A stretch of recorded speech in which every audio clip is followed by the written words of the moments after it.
ರಾಜ್ಯದಲ್ಲಿ ರಣ್ಯ ವಿಚಾರ ನೋಡಿ, ಅದು ಸಚಿವರು ಕೈವಾಡ ಇದೆ, ಅಧಿಕಾರಿಗಳ ಕೈವಾಡ ಇದೆ. ಒಂದು ಮಹಿಳೆ ವಿದೇಶದಿಂದ ಅಷ್ಟೆಲ್ಲ ಗೋಲ್ಡ್ ಬಂದರೂ ಏನೋ ಪ್ರೀ ಪ್ಲಾನ್ ಆಗಿ ನಡೆದಿತ್ತು. ಅದು ದೊಡ್ಡ ಜಾಲನೇ ಇದೆ. ಅದರಲ್ಲಿ ರಾಜಕಾರಣಿಗಳು, ಮಂತ್ರಿಗಳು, ಪೊಲೀಸ್ ಅಧಿಕಾರಿಗಳು ಆ ಹೆಣ್ಮಗಳಿಗೆ ಪೊಲೀಸ್ ಸೆಕ್ಯೂರಿಟಿ ಕೊಡ್ತಿದ್ರು, ಆ ಹೆಣ್ಮಗಳಿಗೆ ನಮ್ಮ ಪ್ರೋಟೋಕಾಲ್ ಮೇಂಟೈನ್ ಮಾಡ್ತಿದ್ರು. ಅಂದ್ರೆ ಇದು ದೊಡ್ಡದಾದಂಥ ಜಾಲ ಇದೆ.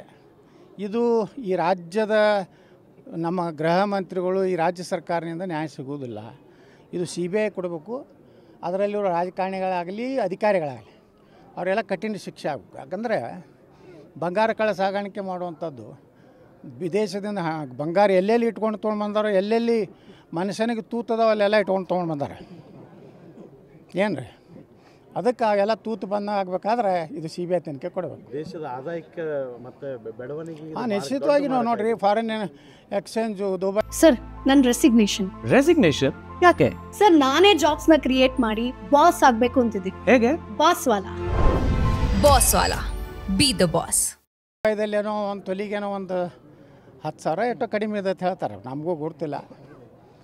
ಆದರೆ ಇದನ್ನು ತನಿಖೆ ಆಗಬೇಕು. ಇಲ್ಲಾಂದರೆ ಇಂಥ ರಾಜಕೀಯ ಪ್ರಭಾವ ಇದ್ದವರು ಅವ್ರಿಗೆ ಪೊಲೀಸ್ ಸೆಕ್ಯೂರಿಟಿ, ಅವ್ರಿಗೆ ಪ್ರೋಟೋಕಾಲ್ ಕೊಟ್ಟ ಮ್ಯಾಗ ಅಲ್ಲಿ ಇವರು ಕಸ್ಟಮ್ದವ್ರು ಹೆಂಗೆ ಅವ್ರನ್ನ ಚೆಕ್ ಮಾಡ್ಲಿಕ್ಕಾಗ್ತದೆ ಎಲ್ಲಿ ಏರ್ಪೋರ್ಟ್ನಲ್ಲಿ? ಅವ್ರ ತಂದೆ ಹುದ್ದೆ ಬಳಕೆ ಮಾಡ್ಕೊಂಡಿದ್ರು ಅವರು. ಎಲ್ಲನೂ ಇದೆ. ಇದು ರಾಜ್ಯ ಸರ್ಕಾರದಿಂದ ಆಗುವಂಥದ್ದಲ್ಲ.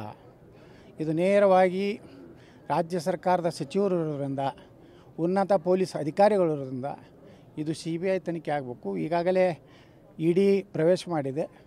ಇದು ತನಿಖೆಯಾಗಿ ಯಾರ್ಯಾರು ಅದಾರ ಅವ್ರು ಶಿಕ್ಷೆ ಆಗಬೇಕು. ಈ ರಾಜ್ಯದಲ್ಲಿ ಸಚಿವರು ಹೇಳ್ತಾರೆ ಅದು ಕೇಂದ್ರಕ್ಕೆ ಬರುತ್ತೆ, ಕೇಂದ್ರದ ವ್ಯಾಪ್ತಿಯೊಳಗೇ ವಿಮಾನ ಇಲ್ಲ, ಅವರ ಮಿಸ್ಟೇಕಿಂದನೇ ಇವೆಲ್ಲ ಆಗ್ತಾ ಇರೋದು. ಮತ್ತು ಇಲ್ಲಿ ಆಕೆ ಪ್ರೋಟೋಕಾಲ್ ಕೊಟ್ಟಾರ, ಯಾರು ಕೇಂದ್ರ ಕೊಟ್ಟೈತಾರೆ? ಕೊಟ್ಟರು ಇರೇ ಅಲ್ಲ. ಪ್ರೋಟೋಕಾಲ್ ಯಾವ ಆಧಾರದ ಮೇಲೆ ಕೊಟ್ಟರು? ಏನವರು ಜಡ್ ಸೆಕ್ಯೂರಿಟಿ ಒಳಗೆ ಅದಾರ, ಅಥವಾ ನಮ್ಮ ದೇಶದ ಅತ್ಯುನ್ನತ ಯಾವುದಾದ್ರೂ ಪ್ರಶಸ್ತಿ ತೊಗೊಂಡವ್ರು, ಭಾರತ ರತ್ನ, ಪದ್ಮಶ್ರೀ ಅವಾರ್ಡ್ಗಳದಾರ, ಅಥವಾ ಸೆಲೆಬ್ರಿಟಿ ಅದಾರ, ಅಥವಾ ದೊಡ್ಡ ಸ್ವಾಮೀಜಿ ಅದಾರ, ಏನಾರೋದು ಬೇಕಲ್ಲ. ಇಷ್ಟೆಲ್ಲ ಸೆಕ್ಯೂರಿಟಿ ಯಾಕೆ ಕೊಟ್ಟರು ಅನ್ನೋದನ್ನೇ ರಾಜ್ಯ ಸರ್ಕಾರ ಮೊದಲು ಹೇಳ್ಬೇಕು. ರಾಜ್ಯ ಸರ್ಕಾರ ನುಣ್ಸ್ಕೊಂಡು ಹೋಗ್ಲಿಕ್ಕೆ ಆಗೋದಿಲ್ಲ. ಏರ್ಪೋರ್ಟ್ ಅವ್ರ ಕೈಯಾಗಿದೆ ಅಂದರೆ ಏರ್ಪೋರ್ಟಿಂದ ಹೊರಗೆ ಬಂದ ಮ್ಯಾಗ ಯಾರ್ದು ಅದು? ಏರ್ಪೋರ್ಟ್ ಗೇಟ್ ದಾಟದ ಕೂಡ ಯಾರ್ದು? ರಾಜ್ಯ ಸರ್ಕಾರದ ಜವಾಬ್ದಾರಿ, ರಾಜ್ಯ ಗೃಹ ಇಲಾಖೆದ್ದು. ಕಸ್ಟಮ್ ನೋಡ್ರಿ, ಅದೇ ಈಗ ಅವ್ರಿಗೂ ಏನಾವೇನು ಕೇಂದ್ರದ ಜವಾಬ್ದಾರಿ ಐತೆ, ಅವ್ರನ್ನ ಬಿಡಿರತ್ತೆ ಅನ್ನೋದಿಲ್ಲ. ಅಲ್ಲಿರುವಂಥ ಅಧಿಕಾರಿಗಳ್ನು ಅವ್ರ ಮ್ಯಾಗೂ ಕ್ರಮ ತಗೋರಿ. ಯಾರು ತಪ್ಪು ಮಾಡಿ, ಅವ್ರು ಕೇಂದ್ರದವ್ರು ಇರಲಿ, ರಾಜ್ಯದವ್ರು ಇರಲಿ, ಅದ್ರಾಗೇನು ತಾರತಮ್ಯ ಇಲ್ಲ. ತನಿಖೆ ಎಲ್ಲರ ಮ್ಯಾಗ ಆಗಬೇಕು. ಯಾರು ಕೇಂದ್ರದ ಅಧಿಕಾರಿಗಳದ ಕಸ್ಟಮ್ದವರು ಅವರು ತಪ್ಪೇ ಅಲ್ಲ. ಅವ್ರ ಎಷ್ಟು ಬಂಗಾರ ಬರುತ್ತಾನೆ ಬಿಟ್ಟರೆ ಹೆಂಗತ್ತೆ.